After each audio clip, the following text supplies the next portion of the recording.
क्या कुछ कहना चाहेंगे अभी जो ये मौजूदा सरकार नए नए कानून लाते रहते हैं, कभी एनआरसी तो कभी 3 तलाक तो कभी अभी जो कानून लेके आया वक्फ बिल, क्या कुछ कहना चाहेंगे इसके बारे में? क्या मंशा है सरकार की और मुसलमान को किस निगाह से देखते हैं? सबसे पहली बात, मैं शायर हूँ तो शायर के अंदाज में 4 मिसरे के फिरौन की है नमरूद की है फूलों से जंग बारूद की है, फिरौन की है नमरूद की है फूलों से जंग बारूद की है, इस बार तो डरना नामुमकिन, इस बार तो बात वजूद की है, और मर जाएंगे मिट जाएंगे मत समझना कि डर जाएंगे, तुम आंसू गैस चलाओगे हम चीखेंगे चिल्लाएंगे पर कदम पीछे नहीं हटाएंगे। अभी मौजूदा वक्त में जो देश का जैसा कि आप कह रहे हैं कि हिंदू भाई भी साथ है, पार्लियामेंट में 24 मुस्लिम एमपी है जी, और उसमें जो वोट विरोध में पड़ा तो 232 पड़ा, तो उसमें हिंदू मुस्लिम सिख ईसाई सब भाई है। जी बिल्कुल, तो क्या संदेश देना चाहिए? हम तो यही इससे पूरे देश में क्या संदेश जाती है? हम तो यही कह रहे हैं कि मुसलमान इस लड़ाई को अकेला नहीं समझे। 232 सांसद ने अगर वोट किया तो आप अकेला कहाँ हुए? आपके साथ एक बहुत बड़ी तादाद में लोग हैं, और सेकुलर जो लोग हैं वो आपके साथ है। डेमोक्रेटिक को, इस देश के जमहूरियत को, इस देश के आईन को मानने वाले लोग आपके साथ है। तो आप मैं डिफर करना चाहूंगा, कुछ लोग हमारे कौम के लोग कह रहे हैं कि ये पास हो चुका, कुछ होने वाला नहीं है, कुछ भी कर लो। तो ठीक उसी तरह से एनआरसी के नाम पर डराया जा रहा था, लेकिन आज तक देखिए क्या मसला निकला उनका। जो लोग बोलते हैं कि रोड पे आने से क्या होगा, तो आप पहले देखिए कि इस देश में इनकलाब आएगा।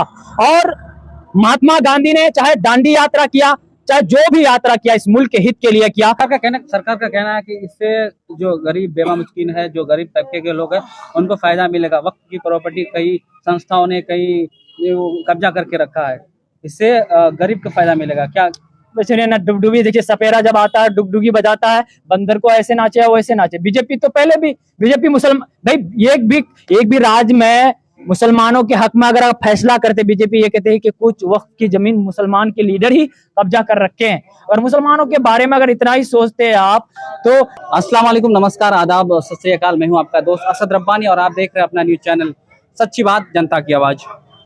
दोस्तों, इस वक्त मैं मौजूद हूं बैसा प्रखंड के अंतर्गत पटुंगा हाट में, और मेरे साथ इस वक्त है किसी तारुफ के मोहताज नहीं है, शायर सराफत सीमांचली और क्षेत्र संख्या 32 जिला पार्षद प्रत्याशी सराफत हुसैन साहब। बहुत बहुत स्वागत है आपका सच्ची बात जनता की आवाज में। जी बहुत बहुत आपका भी बहुत बहुत शुक्रिया, आपके व्यूअर का भी, आपका भी। क्या कुछ कहना चाहेंगे अभी जो ये मौजूदा सरकार नए नए कानून लाते रहते हैं, कभी एनआरसी तो कभी 3 तलाक तो कभी अभी जो कानून लेके आया वक्फ बिल, क्या कुछ कहना चाहेंगे इसके बारे में? क्या मंशा है सरकार की और मुसलमान को किस निगाह से देखते हैं?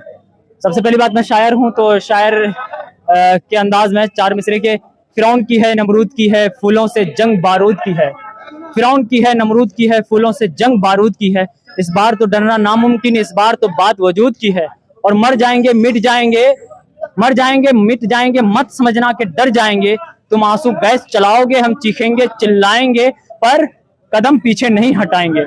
अभी मौजूदा वक्त में जो देश का, मुल्क का हालात है, यकीनन तलवारों के नोक जैसा है। इस आखिर मेरा सवाल है इस देश के वजीर आजम से, इस देश के रक्षा मंत्री से, इस देश के स्वास्थ्य मंत्री से, तमाम पार्टी से कि आखिर एक कम्युनिटी के खिलाफ इतना जुल्म क्यों?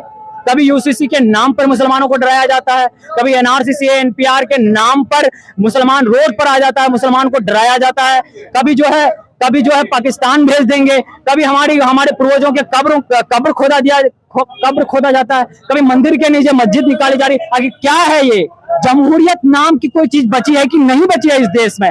अभी वो मौजूदा वक्त में वक्फ अमेंडमेंट बिल, एक बात जाहिर सी बात है, जब इस देश में हमारे हिंदू भाई का भी वक्फ की प्रॉपर्टी है, हमारे सिख भाई का भी, ईसाई का भी है, जब उसमें मुसलमान पार्टिसिपेट नहीं हो सकते, उसमें मुसलमान मेंबर नहीं हो सकते, तो हमारी वक्फ की जमीन पर जो हमारे आबा व अजदाद ने अल्लाह के नाम पर वक्फ कर गया कि ये जमीन जो है आज से सैकड़ों साल पहले, 50 साल पहले हमारे जो पूर्वज थे उन्होंने वक्फ कर दिया कि ये जमीन जो है अल्लाह के नाम पर है, ये जमीन सिर्फ अल्लाह के नाम पर है, अल्लाह की प्रॉपर्टी है, इस पर मदाखलत करना मौजूदा हुकूमत का बहुत बड़ा नाइंसाफी है। और इसके खिलाफ जिस तरह से एनआरसी एनपीआर में मुसलमान रोड पर आए थे, जिस तरह से काले कानून के खिलाफ लड़ाई लड़ रहे थे, और अमित शाह जी ये कह रहे थे कि ये इंच पीछे नहीं हटेंगे, उसी दौर में पूरे मुल्क में शाहीन बाग बन गया था, और मुसलमान भी ये कह रहा था कि हम आधा इंच पीछे नहीं हटेंगे।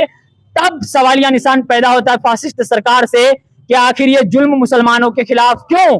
आप बाहर जाते हैं, विदेश जाते हैं, तो आप शेख साहब से गले मिलते हैं। अभी कुछ देर पहले दुबई के शेख आए थे, उनका स्वागत कर दिया। लेकिन आखिर इस देश के मुसलमान माओ को हक दिलाने की बात करते हैं, बिल्किस बानो को क्यों हक नहीं दिलाते?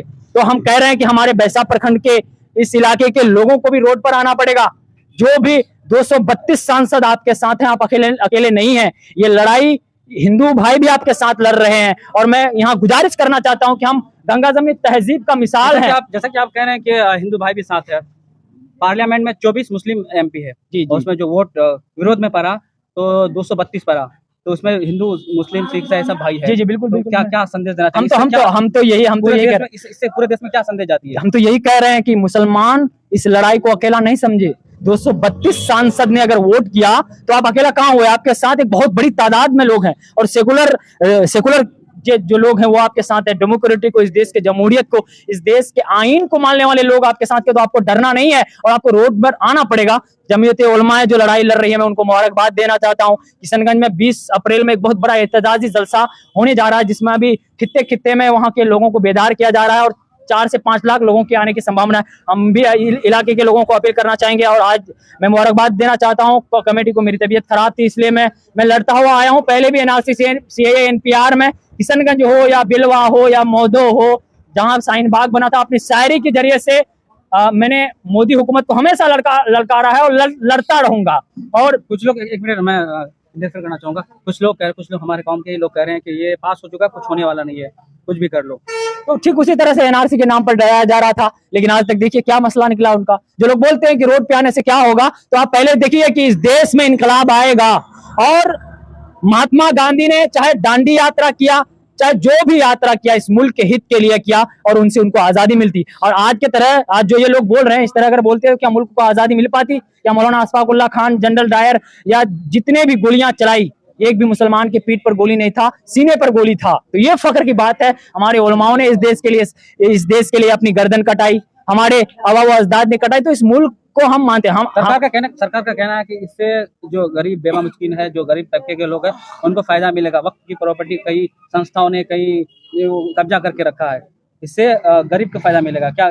सुनिए ना, डुगडुगी देखिए, सपेरा जब आता है डुगडुगी बजाता है, बंदर को ऐसे नाचे वैसे नाचे। बीजेपी तो पहले भी, बीजेपी मुसलमान भाई, एक भी राज्य में मुसलमानों के हक में अगर आप फैसला करते, बीजेपी ये कहते हैं कि कुछ वक्त की जमीन मुसलमान के लीडर ही कब्जा कर रखे हैं। और मुसलमानों के बारे में अगर इतना ही सोचते हैं आप, तो मुसलमान, एक भी राज्य में आपका मुसलमान एमएलए नहीं है, टिकट देने का काम नहीं करते हैं, एमपी नहीं है, राज्य में मंत्री नहीं है, कैबिनेट में मंत्री नहीं है, तो कौन सा मुसलमानों को हक दिलाने की बात करते हैं? बिल्किस बानो, नजीब की अम्मी, जो प्रधानमंत्री आवास से 5 किलोमीटर रो रही थी और ये कह रही थी कि मुझे मेरा लाल ला दो, जो जेएनयू से नजीब गायब हुआ, आज तक उसका पता नहीं चला।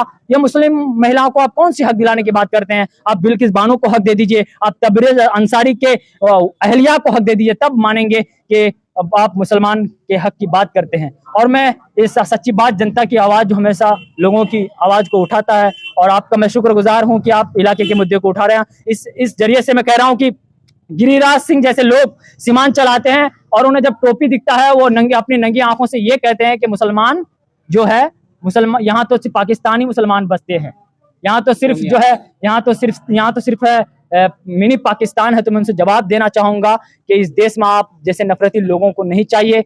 इस देश में राम रहीम की जिस तरह जोड़ी था उस तरह चाहिए। और हिंदू भाई को भी चाहिए कि जब वो कहते हैं गिरिराज सिंह कि सीमांचल में हिंदू भाई को यहाँ पर हनुमान चालीसा पढ़ने नहीं दिया जाता है, यहाँ पर कोई भी प्रोग्राम करने नहीं दिया जाता है, तब उस मेरे हिंदू भाई को सामने आकर के खड़ा होना चाहिए कि ये गंगा जमनी तहजीब है या मोहब्बत है। आपका शादी में हम शामिल हो रहे हैं, आपका दुख में शामिल हो रहे हैं, आपके यहाँ मौत होती है तो हम मरगट में जाए या ना जाए, लेकिन मरगट के किनारे खड़े होकर के आंसू जरूर बहाते हैं। तो आप सबूत दीजिए, आज भी रोड पर आइए हमारे। आज अगर हम जद पे हैं तो खुश गुमाना हो, आज अगर हम जद पे हैं तो खुश गुमाना हो, चिराग सबके बुझेंगे, हवा किसी की सगी नहीं। इस चीज को हमारे जो क्षेत्र के लोग जागरूक नहीं हुए हैं, लोग अपने कामों में मशगूल रहते हैं, लोग अपने कामों से मतलब रखते हैं, उनको ये मतलब नहीं है कि क्या वक्त बिल है, क्या है, बहुत लोगों को जानकारी भी नहीं है। क्या संदेश देना चाहते हैं इसके बाद? देखिए, बहुत कुछ ही दिन हम अपना फेसबुक शराफत हुसैन फेसबुक में डाल देंगे। बस कुछ दिन से हम लोगों का अनगर से या खाड़ी तक या फिर बौलान से खाड़ी तक एक बहुत बड़ा पैदल मार्च, या जब मुल्क में हो रहा, पूरा मुल्क रोड पर आ गया है, ये बहुत बड़ा मसला है। जब आपके प्रॉपर्टी छीनने की कोशिश की जा रही है, आप जब नहीं जागेंगे आप तो कब जागेंगे? आपके मस्जिदों में जब ताला लगा दिया तब जागेंगे? ये वक्त है उठने का, जागो। अगर आप नहीं जागोगे तो फिर आपको आपकी जो हस्र होगी तो ये आने वाली नस्लें जो है, ये छोटे छोटे बच्चे जो हैं, ये हम लोग के तरह से जो लोग हैं, इसको बहुत भुगतना पड़ेगा। इनके लिए बहुत बुरा दिन आने वाला है। इस चीज को सोच करके आप रोड पर आइए, इस खिलाफ लड़िए और इस काले कानून को वापस लेना पड़ेगा मौजूदा सरकार को, और हम लड़ेंगे।